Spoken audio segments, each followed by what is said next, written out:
Estimados hermanos, Dios les bendiga. Es un gusto poderlos saludar. Estamos aquí ya en el inicio de esta segunda unidad de nuestra asignatura de Corintios. Gracias por continuar. Acabamos de salir de un evento de evaluaciones, pero aquí estamos ya. Bendecimos sus vidas, oramos por ustedes para que Dios los siga usando en el ministerio al que los ha llamado. Y este es un ministerio, formarnos para también luego formar a otros, colaborar con otros en la edificación de su vida espiritual. Un gusto verlos, saludarlos, contactar con ustedes de esta manera. Queridos, vamos a trabajar la unidad 2. La unidad 2 se conoce como, en nuestro programa de estudios, como el sincretismo religioso. ¿Qué es sincretismo? Sincretismo es un término que significa fusión. Entonces, dentro del contexto de la formación de la iglesia de Corinto, recuérdense que ellos eran, muchos eran paganos, no eran gentiles, no eran ni siquiera, tenían conocimiento, obviamente habían cristianos que provenían del área del judaísmo, pero muchos eran de otros tipos de pensamientos, de conocimiento, de maneras de actuar. Y cuando se conjuntan en la congregación, por supuesto que eso nos va a pasar a todos, ¿verdad? Si nosotros nos vamos a un ambiente cultural, fuera del ambiente en el que nosotros nos manejamos, por supuesto vamos a encontrar prácticas que no son habituales para nosotros. Y que en la medida en que nos estamos relacionando, conjuntando con otras personas, con otras prácticas, las vamos adquiriendo. Y finalmente, pues se va formando dentro de ese quehacer, se va formando una nueva versión, digamos, un nuevo planteamiento. Y ese nuevo planteamiento lo transmitimos a las nuevas generaciones. Pero esa amalgama, a eso se le llama sincretismo.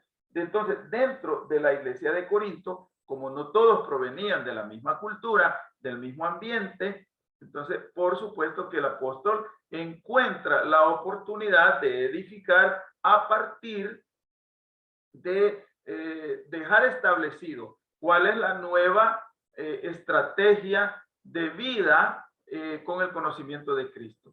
Y por eso vamos a trabajar del capítulo 8 al capítulo 14.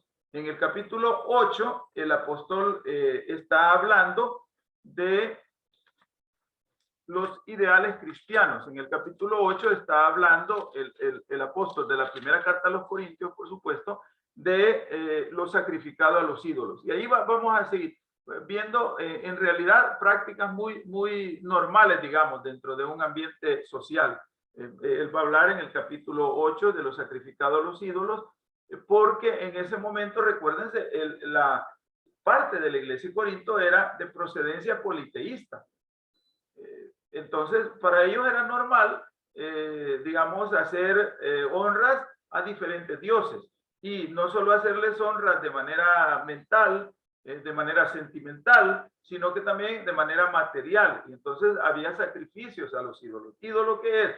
Ídolo proviene de un término idea, de una idea que se va estableciendo, que se va formando y se va fortaleciendo dentro del criterio individual o colectivo, y que constituye posteriormente, se entroniza, se siembra, se enraiza de tal manera en el conglomerado social que se convierte en una práctica, y allá aparecen los ídolos, ¿verdad? Y tenemos nosotros una cantidad de ídolos en nuestro mundo actual.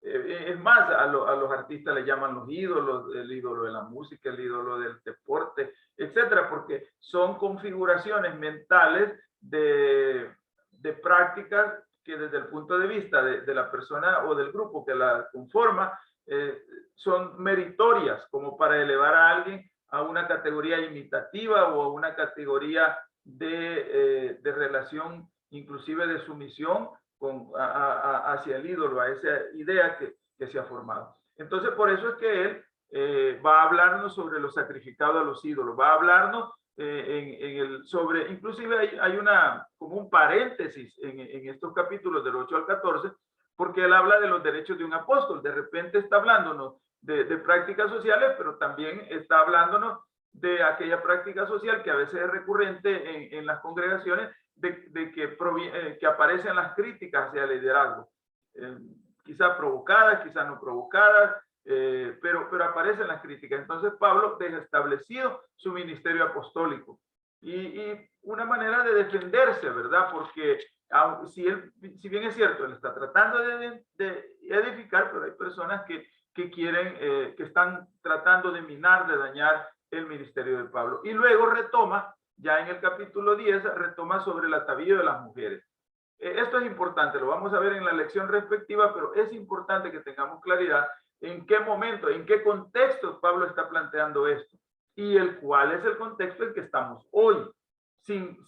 Por supuesto que no se trata de ser laxista, ¿verdad? Laxista significa permisivo, significa dar, como digamos, anchas a algo. No se trata de eso, pero se trata de contextualizar, por supuesto. En aquel momento, Pablo establece que las mujeres deben estar cubiertas, porque era un símbolo que esa sociedad de ese momento, del siglo I, consideraba un símbolo de sumisión de la mujer al hombre, en el entendido que el hombre es la cabeza del hogar y no malinterpretado como que el hombre es el tirano del hogar, ¿verdad? Que hasta el siglo actual, pues muchas veces se tiene esas prácticas de parte de nosotros los hombres, ¿verdad? Por lo tanto, tenemos que edificar a la iglesia sobre eso mismo. Luego pasa a un área de los dones, que seguramente lo que había era como un pleito ya, ¿verdad? Una discusión, un enfrentamiento obvio o velado, o escondido. Bueno, yo tengo el don de esto, pero vos no tenés este otro don, pero el mío vale más, el mío vale menos. Y los dones justamente son recursos que el Señor ha puesto en nosotros para servirle a Él, que no tienen que ver con el tema de salvación. Porque muchas veces dentro de las congregaciones el que predica cree que es el que va a la cabeza en la fila de la salvación. El que canta cree que por su dotes que Dios le ha dado en la voz, pues que él es el más importante. Y así sucesivamente, ¿verdad? Podemos encontrar esos enfrentamientos, pero no está hablando de eso. Entonces, él establece para qué son los dones. Y luego se toma en el capítulo 13, el que hizo la traducción, ¿verdad? Se toma de separar, y porque él abunda bastante en el tema del don del amor. Y lo separan los traductores en el capítulo 13. Para finalmente, en el capítulo 14, el apóstol está planteando lo relacionado a los dones que tienen que ver con los dones de hablar lengua, y pasa en el capítulo en el capítulo respectivo que nos habla, capítulo 14, que también nos habla sobre el tema de nuestro comportamiento con los demás miembros de la congregación. Aquí, en aquel momento, había discriminación, ¿verdad? Claro, ustedes saben, la iglesia se conforma por varios tipos de personas, de varias procedencias.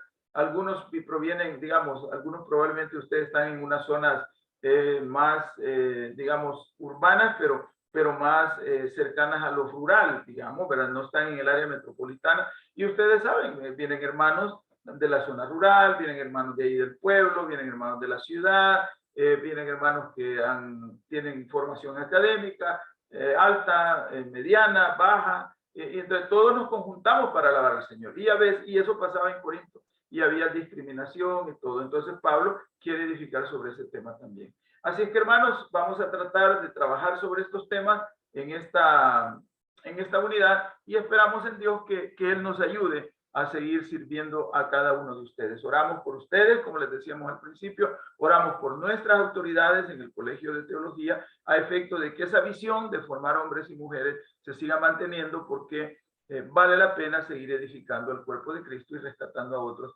para la vida eterna. Bendiciones, y seguimos en contacto con ustedes. Dios me lo